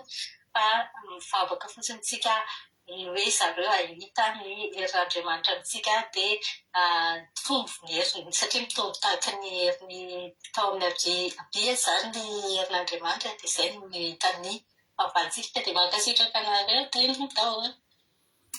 Alleluia, mankasitraka indrindra anao Rabavy Marina Tiana eo ihany ianao aza miala vetivety ahitsiko kely fotsiny tsika zany tsy hoe hiady aman'olona tsika zany tsokony tsy hiady fa itsika mantsy eto tsy hiaby no hiady fa ny fahavalo mihitsy ny hiady amintsika fa tsy tsika kory andeha hoe andao hiady am'ry tsika tsy manao zay fa le fahavalo mihitsy le ady mihitsy nefa eo tsy maintsy hatrehana fa tsika tsy kory tsy hoe andeha hiady amin'olona zay zay ohatsy tiako ahizy teo mankasitraka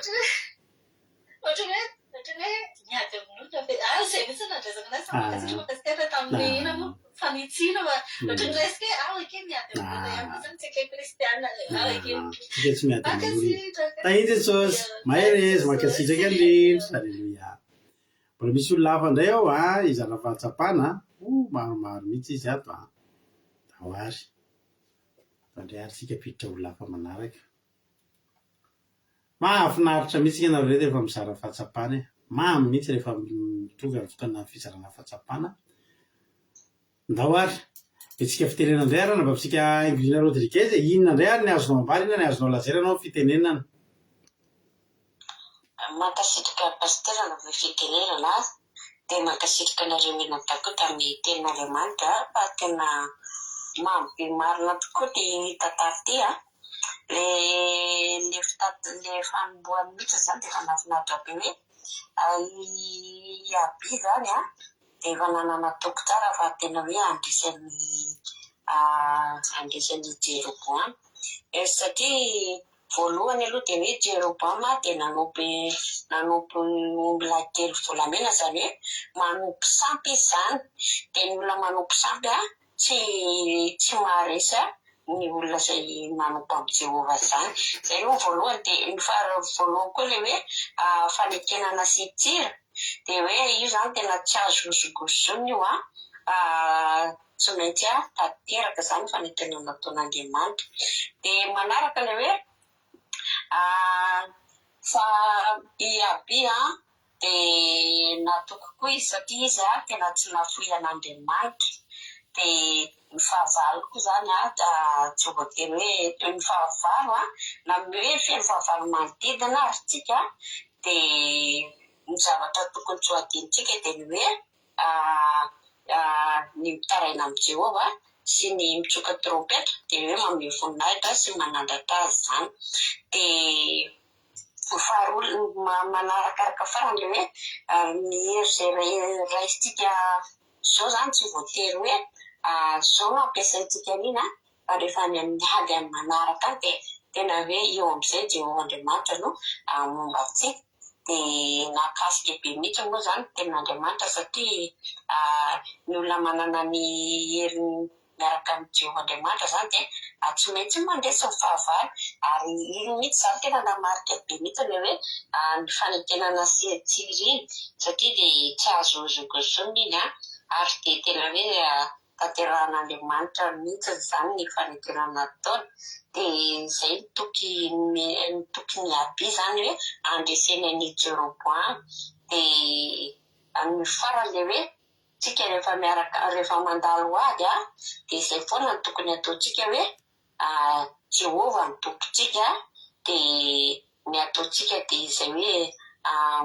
mitaraina amin'izay dia manandratra azy manome voninahitra anazy dia ny alalan'izay no andresentsika ny ady dia nakasika pastera voalazan'izy menadaty daholo moa ny ankapobeny dia mankasitraka indrindra tahiny Jesosy alleluia amen Aleloia be a mankasitraka indrindra anao a rahavavy rodriguez a tao rata izay fizarana fahatsapana mamy be zay andriamanitra manaky rehepasoavina any a amaly fitianao mitombozotra sy fahasoavana foana trandraitrany dia maheleza foana amin'ny asany tompo. Aleloia. Petra ho lafa manaraka indray sika. Aleloia. Mbola ao a mbola misy ao a. Aleloia. Ndao raha efa ao indray ary a rahavavitsika irika dia ndao menazy fitenenana rahavavy irika inona no azonao ambara inona ny azonao lazay. Mankasitraka vahasolana ny fitenenana dia fadamantoka no sy amfananao amika rehetra sy manaraka n'izao vavaka findrenany izandray a dia mankasitraka anareo namadamy tamin'ny toriteny androna tena mamy be mihitsy ny toriteny a mitory marina tiana feko hoe coup de cœur le izy tena nakasika be analy tantara efa nivakiana ihany moa fa andrambo tena nazava be mihitsy ny tian'le tantara ao ambara ny tiany natonavany tantara dia na zany tena nakasika be ana hoe abia dia mbola vao nasotry ny tany izy kasitely zany hoe mbola tsy ambotra kely noho ny Jeroboam nefa nefa kiady matanjaka manana mpitapitapika be bebe ary efa manana taktika efa manana traikefa bezana amin'ny resaka ady sady efa 12 taona nitondra fitondrana dia nefany araka ny teny pasitera hoe na dia kely arany iaby dia nasary miady any Jeroboam any aloha dia tena nakasika be anany izy satria hoe tsy fijerenany mahakely ny olona no hoe andresen'ny mpanandrina anao mpiara-miady aminao zany fa tokony jerena aloha izy pasitera hoe raha miady amin'ny olona dia mila faritarina aloha hoe iza marina olona miady aminao io dia Jeroboam tsy nalala hoe iza marina moa ady satria ady dia araka ilay voalaza teo hoe mivavaka mandrakariva andro sy alina ary tena hoe napidina didikazomanitra nanao fanaritra tamin'i Jehova ary tsy napoy amin'i Jehova dia faharoa koa iabia dia tananaky Solomona tananaky David efa misy fanekena nataon'Andriamanitra dia fanekentsiry zany hoe tsy azo voazongozona tsy azo vaina fa io efa fanekena nataon'Andriamanitra dia nefa izay tsy takatry Jeroboam izay zany tena makasika be an'ilay tantara tsara be ilay tantara hoe tsy takatry Jeroboam ilay izy hoe iabia nefa miaraka amin'Andriamanitra efa miaraka amin'Andriamanitra izany dia fandresy foana tokony hoe mandinika zany Jeroboam no mijery ny tantara rehetra hoe dia mpanibahatra izay olona miaraka tamin'ny Jehova nefa nandresy foana nefa izy tsy miaraka amin'ny Jehova fa manompo sambo manana ombola telo volamena dia teo zany efa voaloha izy Jeroboam na dia be taktika na dia be teknika arany efa voa iny dia tena nakasika be anako hoe rehefa tonga ny ady dia nanisy otrika zany ohatra hoe nanisy afandrika manodidina eo aloha sy amerina i Jeroboam fa tsy fantany hoe reto aby reto sy ny taranakijotany ka mivavaka amin'Andriamanitra tsy mampioy an'Andriamanitra dia tena nanandratra fiderana tao anatin'ny fiderana fotsiny dia efa resy ny fahavalo sy satria izy nitaraina amin'Andriamanitra mitsoka trompeta dia resy ny fahavalo dia efa niapatrapatra ny fahavalo zany dia tena tokony hoe ananatsika fatokiana be amin'ny fahavalontsika n'inona karazana fahavalo tsy voatery olona io tamina olana io na ady fa rehefa mitaraina amin'ny Jehova tsika dia tena resy ny fahavalo eo anoloantsika dia mamareta faingafainganiko izy fa kely farany dia hoe isika tokony hoe mila mivavaka be mila tena hoe manana fifandraisana amin'Andriamanitra zany tahaka an'ireto mijoba reto satria zareo tena hoe mirehatra mandrehatra jiro andro sy alina mila mirehatra zany ny ara-panahintsika raha te handresitsika eo ambony fahavalontsika dia tsy tokony koa tsika araka ny voalazany tsirairay teo moa hoe tsy tokony koa tsika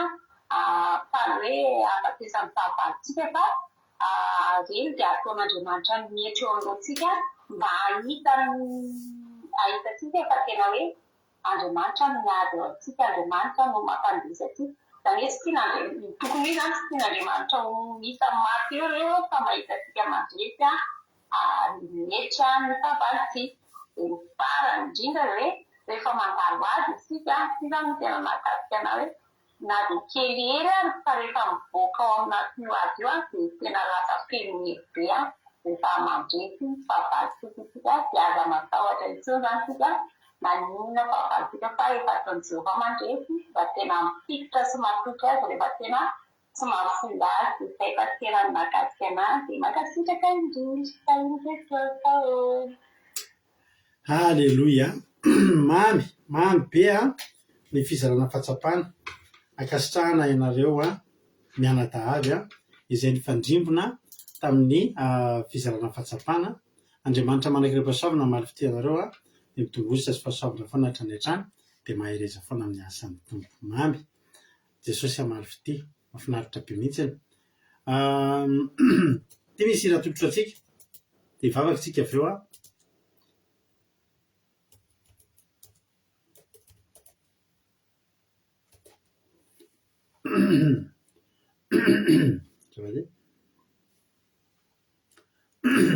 atotra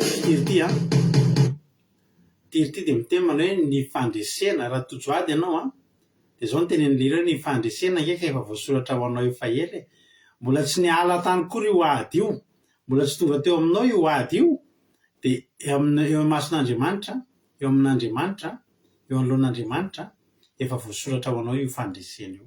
Notatsika izany izy zany ny fandresena, mpandresy ny anaranao mpandresy ianao efa voasoratra ho anao ny fandresena.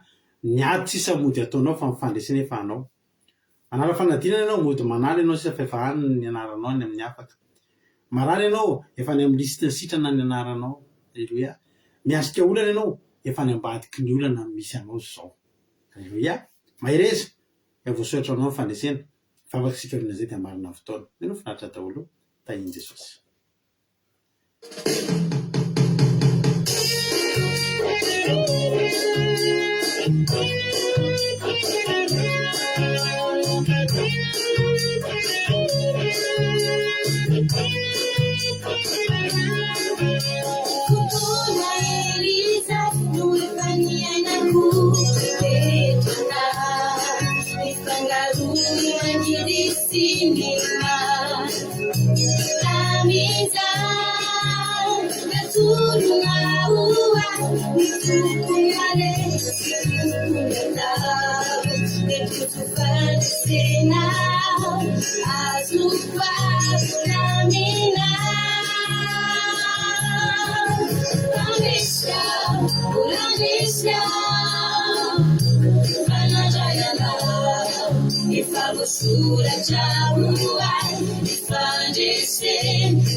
Ifagusura jawana ifanese evae Paisi pamutana tiafu yanala tizai Eteila tamina wisifa Ulamia jana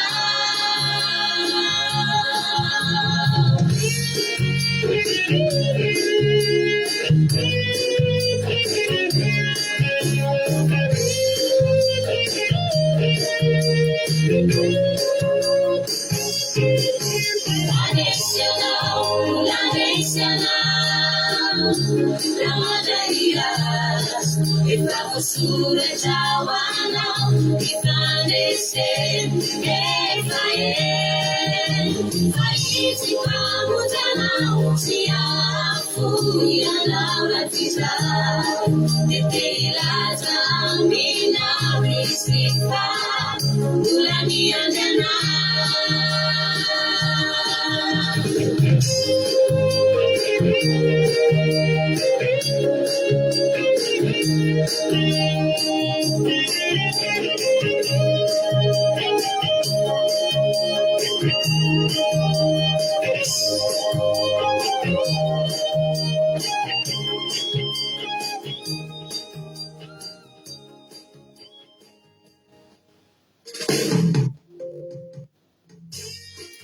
Alléluia. Mbola tsy mitsaratra ny misaotra anao zay Jesosy ihany amin'ny fitiavanao anay. Ny amin'ny fatanterahany fotoana teto androany dia avy aminao zany. Tsy totosa teto ny fandarina raha tsy niherin'ny tananao mahery zay nitanjona ny fandarina tsy tapaka ny connexion nety tsara ny Facebook tsy tapaka no ny fahasoavanao Jesosy ihany. Misaotra Jesosy ary dia ankehitriny dia misaotra anao zany amin'ny toroteny ny tenin'Andriamanitra izay voatory teto androany avy amin'ny fanahinao masina. Matoky Jesosy malala fa ny teny izay voatory teto tandroany dia tena ho tehirizinao any am-pony tsirairay avy ny fanahinao masina nanondraka zany ka tonga zany amoa avy zato eny arivotsy manapataperana fa oloha rano miboboky aty anatinay mba ho fiainana mandrakizay. Mangataka Jesosy androany mba hanaovanao fanekena asian-tsira ho anay tsirairay avy zay tonga teto androany. Mba ny fitiavana reo olona reo ianao maro fitiny tsirairay avy zay tonga teto androany Jesosy. Ianao ane Jesosy tena hoe amalo fitiany tsirairay avy amin'ny fomba zay tsy takatry ny saina ka raha mba tonga teto izy ireo mba nafoy fotoana nafoy torimaso nafoy vola makarena tamin'ny connexion Jesosy ianao ane amalo fity azy araky ny abean'ny famindraponao sy ny fahasoavanao. Misaotra Jesosy dia lalaza saotra sy voninahitra anao dia voly satana faritra amin'ny rahanao tsy afaka hitsaingoka na dia litera ray azy tamin'ity androany ity izay voatory teto androany. Misaotra Jesosy Alleluia. Amen. Ampandrosika ranabavitsika Ravintsy Makrinina amin'izao fotoa zao hivavaka ao amin'ny firenena ranabavy Makrinina anao ny fitenenana. Alleluia. Mangasika kapasera amin'ny mbola fiaraka ho an'ny Dimanche mbola masakana mbola voatory teto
Halleluia, mankasitraka rinanao a ranabavy nambinitsomakirinina tamin'ny vavaka mampejy netinao. Jesosy mahafitianao tobositra sy fahasoavana trany mahereza foana amin'ny asan'ny tompo. Misaotra betsaka ny ranabavy Suzelle ihany koa tamin'ny toriteny dia rahalajona tany tamin'ny vavaka fanombohana. Ianareo rehetra izay nizara fahatsapana, ianareo rehetra izay nanao commentaire nandray anjara tamin'ny commentaire, ianareo namaky tenin'Andriamanitra, ianareo nanao traduction tamin'ny teny frantsay ho an'ny vahiny eto amintsika, dia ianareo rehetra izay mijery tany atokantrano tany nandray fandarana. Tena hoe Jesosy hamafy ianareo mitobositra sy fahasoavana trany dia mahereza foana amin'ny asan'ny tompo. Raha mbola sitongany amin'ny ranandra Jesosy ka tahita tompo venana soamantsara tsika dia eo netindraytsika rapitso amin'ny sivora sasany alina. Manapatonga izany no afaka amin'ny Aki Radio amin'ny akiradio.radio12345.com akiradio.radio12345.com afanao meny nozapeo Aki Radio misy totenzaka ny adiny telo amin'ray amin'ny efatra ny fito amin'ny folo maraina amin'ray amin'ny efatra ny fito amin'ny folo ranina. Samita iny tompo daholo dia mamorika mametsika rehetra rapitso indray. Halleluia, amen.